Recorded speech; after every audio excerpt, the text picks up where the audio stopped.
बिस्मिल्लाहिर्रहमानिर्रहीम अस्सलामुअलैकुम। आज की जो हमारी रेसिपी है वो है कुल्फ़ा।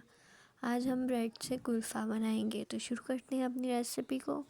सबसे पहले आपने दूध को बॉईल कर लेना है और उसमें आपने इलायची का पाउडर या इलायची ऐसे ही डाल देनी है।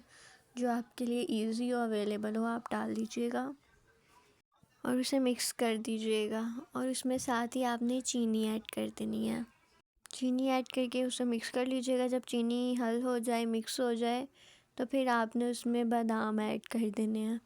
आपकी मर्ज़ी है, आपने बादाम डालने हैं या गिरी वगैरह जो भी आपके पास अवेलेबल हो आप डाल लीजिएगा। वो डालने के बाद अच्छे से मिक्स कर लीजिएगा और फिर आपने ब्रेड ले लेनी है और उसको चूरा कर लेना है। आपने जैसे हम ब्रेड क्रम्स तैयार करते हैं ना, बिल्कुल वैसे ही आपने ब्रेड क्रम्स इसके बना लेने हैं। ग्राइंड कर लेनी है ब्रेड को और इसमें डाल देना है।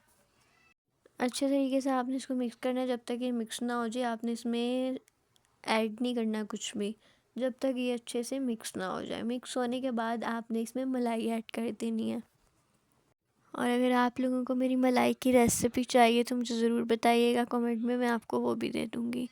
ये देखें, इस तरह से ये मिक्स हो जाएगा। मज़ीद इसको आपने अच्छे से मिक्स कर लेना है। जब इसका टेक्सचर कुछ इस तरह का हो जाएगा ना, फिर आपने इसे उतार लेना है। ये देखें, इसे किसी भी आप बर्तन वगैरह में निकाल के ना इसमें थोड़ी सी गार्निशिंग कर दीजिएगा। मैंने इस पे बादाम और थोड़ी सी गिरी को ना क्रश करके रखा हुआ था, मैंने उससे इसकी गार्निशिंग कर दी है। देखें, फिर इसे आपने फ्रीज़र में रख देना है। कोई घंटा 2-3 घंटे आपने रखने हैं। जब ये अच्छे तरीके से जम जाएगा ना, फिर ये कुछ इस तरह से दिखेगा। ये इसकी फ़ाइनल लुक है। ये देखिए कितना मज़ेदार सा दिखने में लग रहा है और ये बहुत टेस्टी बना था। ज़रूर ट्राई कीजिएगा और मुझे अपनी दुआओं में हमेशा याद रखिएगा। अल्लाह हाफिज़।